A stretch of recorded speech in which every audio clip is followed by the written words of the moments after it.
Alright, so today I want to show you some of my pinstripe and pinstripe combos in my ball python collection. And as a matter of fact, I think pinstripe is probably one of my favorite genes. It is relatively inexpensive. Usually you can pick up a pinstripe for less than a couple $100, and it's a really super bright gold snake when it's a hatchling, and when it matures into an adult, usually it keeps most of the gold color. Doesn't really fade out like a lot of other genes. And pinstripe is a visually dominant morph. When you actually mix it in with other genes, almost all the time you can definitely tell there is pinstripe in the mix. So what I'm going to do is I'm just going to start pulling some pinstripes, and I'm going to show you the potential of the amazing pinstripe.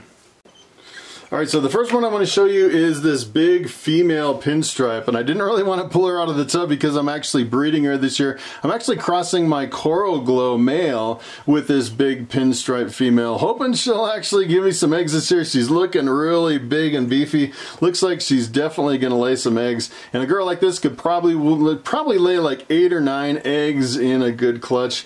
And this is, this is a fairly big snake. I'd say females usually don't get much bigger than this. This is a really awesome snake, and usually this is kind of like the typical pattern for a pinstripe. You usually have more or less of a stripe right down the back, and then you kind of have these little lines coming right down the sides of the snake. Looks really awesome. So let me show you a smaller pinstripe, just a base gene pinstripe, and we'll compare that one to an adult. Alright, so take a look at this. We named this guy Hunter. This is a pinstripe male, 100% het desert ghost, and you really can't tell if it's het for anything. It's usually, when we say het, it is one copy of a recessive gene. So unless you actually have 2 copies of the recessive gene, you really can't tell that there's one copy of the desert ghost in this guy. I actually produced some double het albino pieds that were essentially exactly the same as this. So this is just a straight pinstripe, no other genes besides het desert ghost, which you really can't see. Really beautiful snakes, and it's kind of interesting. I'd say they're probably a little bit brighter when they first shed out. They first shed and it seems like they're really super bright, and then it seems like they dull out just a little bit until the next shed. Really awesome morph.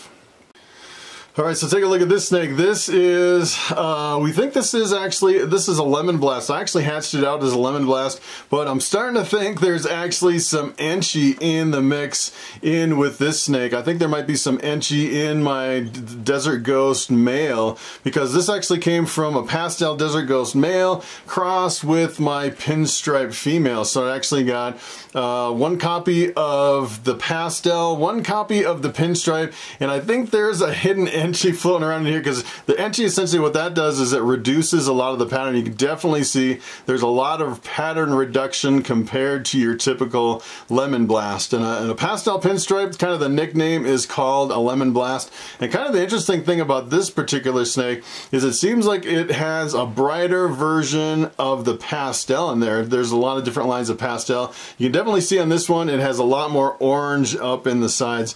Really awesome looking snake. Alright, so take a look at this girl. This is a big old lemon blast female. I'm actually breeding this girl this year. Thought I'd pull her out of the tub just so you can get an idea of how big some of these female ball pythons can get. And this one seems like it has a different line of ball python that gets a little bit bigger than most. You can see on this one it has a pretty big head compared to most ball pythons. It is pretty big. This is just a pastel pinstripe. This girl could lay a whole bunch of eggs, a big girl like this, and I'm hoping she'll actually breed this year, and she's starting to run a little bit now. So I just wanted to kind of show you how big a potential size of a ball python is. And let me tell you, if you're thinking about putting a snake in a glass aquarium, something like this would probably fill even the biggest. I don't even know if you could get a hide over this. I actually have this girl in my ARS 8018 tub, which is, it's even bigger than most ball python tubs. She is a really big girl. Really beautiful when you mix the pastel with the pinstripe. So take a look at this snake. This is actually a super pastel with the pinstripe, and it has 2 copies of the pastel gene, 1 copy of the pinstripe. And it's kind of interesting when you get 2 copies of the pastel. Essentially what it does is it kind of fades out the yellow color a little bit, makes the head a little bit lighter, and it kind of breaks up the pinstripe pattern even more. Really beautiful looking snake, and I really wanted to show you this one because I actually sold it and I wanted to show it to you before I actually shipped it out. Really beautiful Super Blast. The nickname is called a Super Blast. It's the Super Pastel Pinstripe.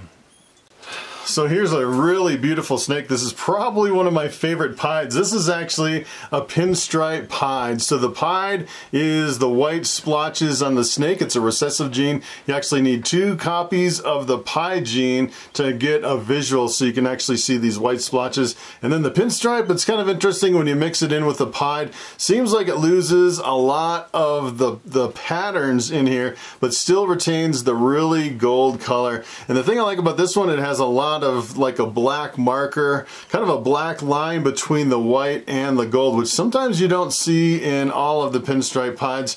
And if you mix in the pastel with this, it kind of looks almost like it muddies it out a little bit. Doesn't really look quite as impressive, but it'd be a powerful breeder. Really awesome snake. I was really fortunate to pick this one up. Actually breeding it this year, hoping that this girl will actually give me some eggs for the first time this year. I actually paired her up last year and unfortunately she didn't go. Really beautiful pinstripe combo.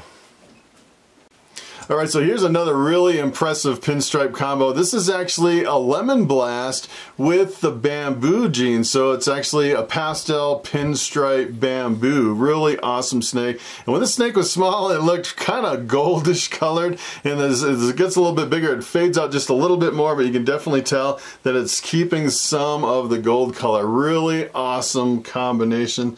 And this snake is, I would say it's almost ready to breed. This is a female. As a matter of fact, I thought it was a male at first, and I really was looking forward to breeding the male, and then come to find out, I probed it for a second time when it was a little bit bigger than a hatchling, and you know, they're really difficult to probe when they're hatchlings. Sometimes you get it wrong, and I actually got it wrong on this one, and then found out that this was actually a female instead of a male. So now, instead of breeding it the first year, I'm having to wait like 2 to 3 years. I think this one is almost 2 years old now, coming up on 2.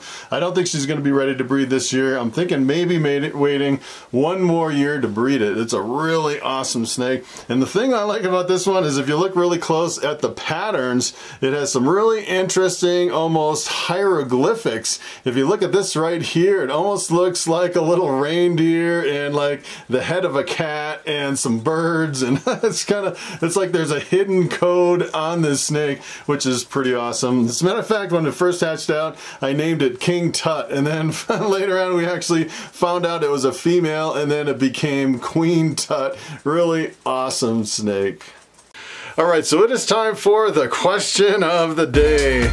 And Random SRS asks, my ball python ate some Reptichip. Is she going to be okay? And that is a very good question. As a matter of fact, when I first transitioned over to a coconut husk substrate, I kind of had the same question too. If my ball python eats some of the coconut husk, are they going to be okay? And let me tell you, I've been feeding on coconut husk for quite a number of years now, and it doesn't seem like it's a problem. I'm sure they eat quite a bit of it. And the interesting thing is, when I'm feeding my larger reticulated pythons, I was kind of having a problem when they would grab the rodent on top of the coconut husk. Sometimes they'd actually end up with some of that coconut husk kind of stuck in the side of their mouth.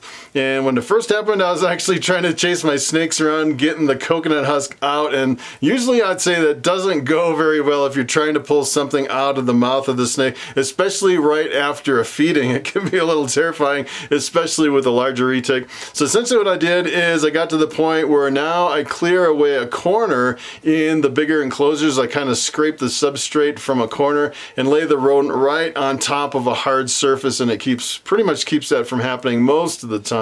And for my ball pythons, what I really try to do is keep enough moisture in the substrate so it forms more of a harder mat, because if it dries out, it gets really fluffy, and a lot of times that will actually make your ball python get stuff stuck in their mouth, or they end up ingesting some of it. But I'd say from what I've seen, I've had quite a few snakes.